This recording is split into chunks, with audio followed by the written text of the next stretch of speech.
La conquista se justificó por la evangelización.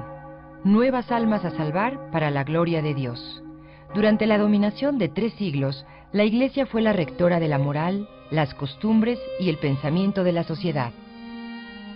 El monarca español ejercía el real patronato, derivado de un concordato o acuerdo con el Vaticano.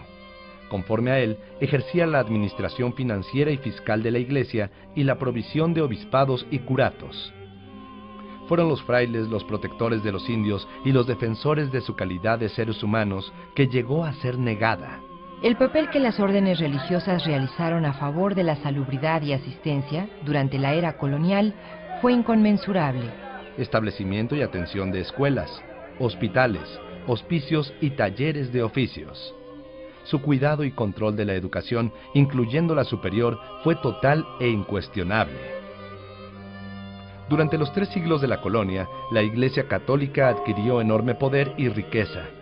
La creencia en el dogma y el cumplimiento de las obligaciones religiosas eran obligatorias e impuestos por las autoridades coloniales.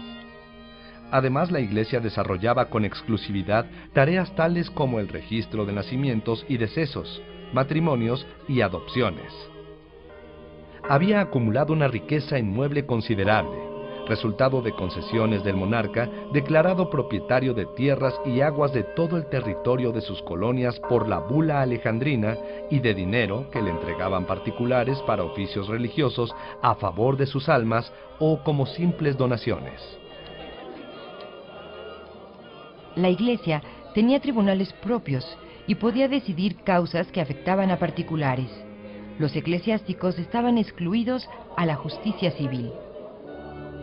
Patrocinó el arte, sobre todo religioso, elevando el espíritu creativo local, sobre todo en los casi 2 siglos del barroco, a niveles de excelencia universal dignas de ser patrimonio de la humanidad, partiendo de los primeros y austeros conventos hasta las magníficas catedrales, altares, iglesias y sagrarios. Los caudales acumulados por las órdenes religiosas eran utilizados para financiar agricultura y minería principalmente, actuando como instituciones bancarias. Cobraban réditos moderados, fortaleciendo con ellos sus relaciones con los principales capitalistas y también su posición frente a la sociedad. La propiedad religiosa se concentró en tierras e inmuebles que en gran parte no eran trabajadas. La totalidad de la población era católica, pero además tenía la obligación de serlo. Ningún otro culto era permitido, como quedó claro en todas las constituciones mexicanas hasta la de 1857, cuyo texto no contuvo tal mandato, aunque tampoco logró la inscripción de la libertad religiosa. Hacia fines de la colonia, para un gran número de mexicanos, la Iglesia planteaba serios cuestionamientos. La obligación de profesar el dogma atentaba contra la libertad de conciencia del individuo, asociada a las demás libertades que ahora se comenzaban a reclamar, como también las obligaciones religiosas que no debían ser impuestas por el nuevo Estado. Era al Estado mexicano en nacimiento a quien correspondía ahora regular los actos civiles y garantizar la seguridad de la población.